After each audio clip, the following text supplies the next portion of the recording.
Hi and welcome to Mind 123. My name is Joanna Rushton and today I have the pleasure of speaking with orthopedic surgeon Dr. Daron Scher.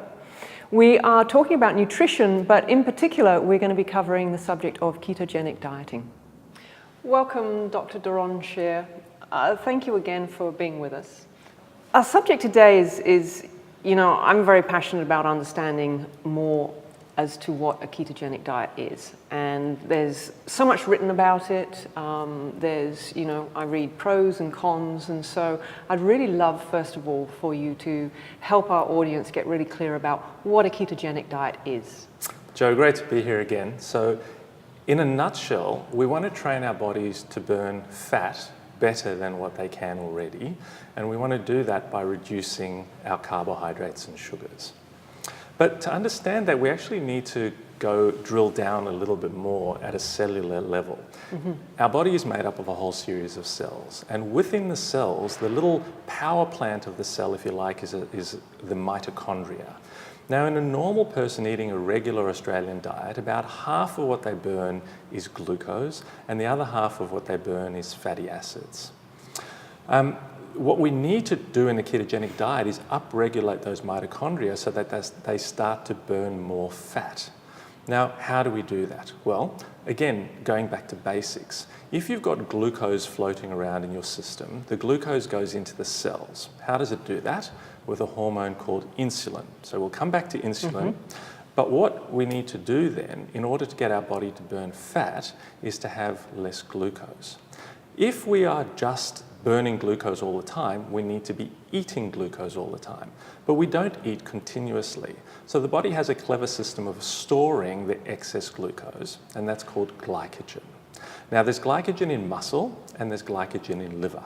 The glycogen in muscle stays in muscle. So if you need glucose somewhere else, it can't take it out of the muscle and shift it somewhere else, but it can burn it within the muscle.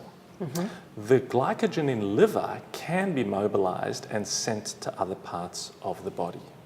Now, if we're eating too much glucose or sugar and our liver glycogen stores are full, mm-hmm. the body turns that into fat and then stores it as fat. So eating too much of the glucose will make us fat because we don't have anywhere to store it in the liver. To become a fat-burning machine or to become someone on a ketogenic diet, we have to deplete the glycogen in the liver first. So we cut out the carbohydrates, cut out the sugars, and the body uses up the glucose. Now, what happens to the cells that need glucose, like your brain or red blood cells? Well, there's a process called gluconeogenesis.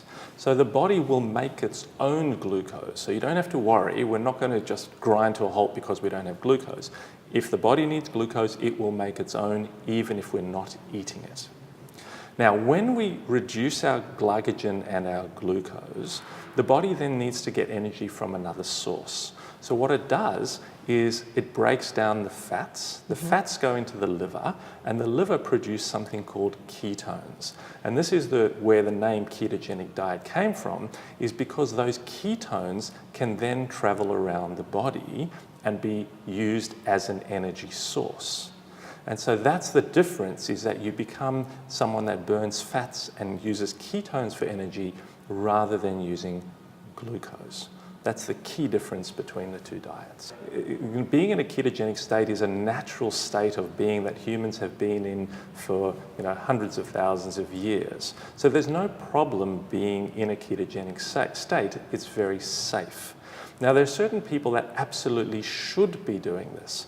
People that have diabetes, for example, particularly type 2 diabetes, which is a state of insulin resistance mm-hmm. and of too much sugar in your blood, those people absolutely should be avoiding sugars. Now, there are definite health advantages. So, for example, the inflammatory side of things, if you've got an inflammatory process and you're trying to reduce the inflammatory process, again, an ideal situation for a person to be on a ketogenic diet. The people that are metabolically unwell, you do need to be a bit careful though. If you're going to do this, you probably need to do it under medical supervision, mm-hmm. particularly if you're on any medications for things like diabetes or blood pressure, because there are such rapid changes in the body to get rid of those medications, that the medications themselves will create a side effect for you if you don't do it under medical supervision. Thank you for sharing that with us, because I think it's a really important point to make, so that people that are in a state of chronic disease and who perhaps are on a lot of medications, and they're searching for ways to reduce pain and inflammation and lose the weight. And this is often when some people take things into their own hands and they can take on a drastic protocol, which some would say ketogenic dieting can be a drastic change to what they normally would have. And to know that it's important that they are being supervised through that process when they are perhaps on medications is, I think, an important point to make. Yes, and the clinic that we run with Dr. Paul Mason really takes that to the nth degree. We go through a lot of things. There's an initial appointment where the person has their clinical examination. They're sent for very high-level blood tests as appropriate for them. We make sure that it's safe for them to start the diet and then implement the diet with them. Now, there are certain people that can just immediately start. It's certainly not harmful to anybody to cut out processed food and processed sugar. I've never known anybody that didn't benefit from that, and I've never known anybody harmed by saying, okay, I'm not going to eat breakfast cereal, or I'm not going to have sugar in my tea or coffee. But going to the next stage where you cut out the sugars completely from your diet does require some adaptation. One of the other things we should talk about is what people call keto flu, or they used to call the Atkins flu. Mm-hmm. So a lot of people believe you have to go through that when you go on a ketogenic diet, but that's simply not true. What's happened is a standard Australian diet contains about 10 grams of salt per day because salt is added to all of the foods that you eat.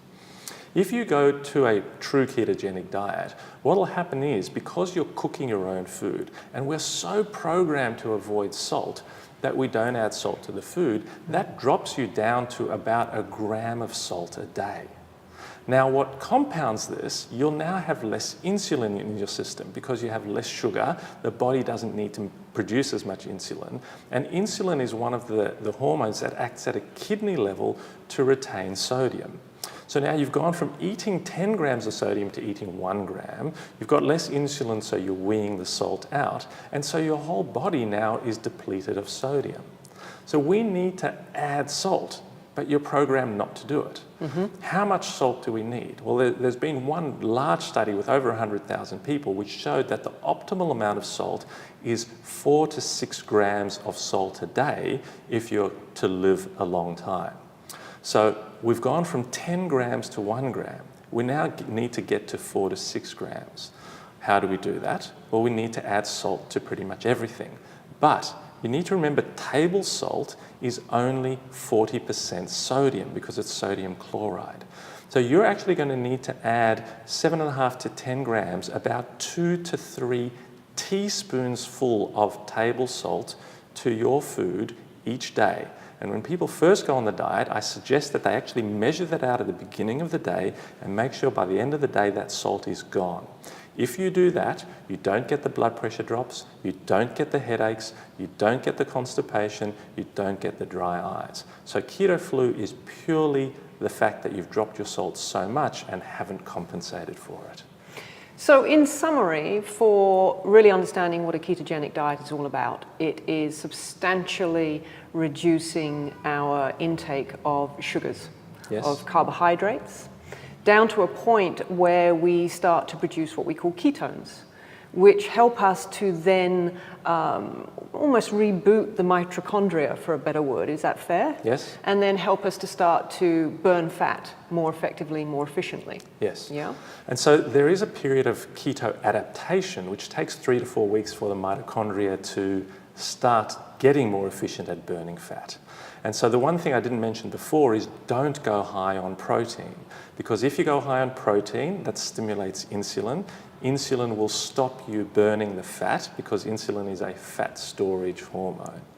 And what you need to do is get fat from somewhere. So if you're someone that's at a weight maintenance phase, you will be eating maybe 70% of your diet will be fat. But for example, somebody that wants to lose 30 or 40 kilograms in weight, as long as they keep their carbohydrates down, they keep their protein to the right level, they will supply the fats themselves to burn from their own body.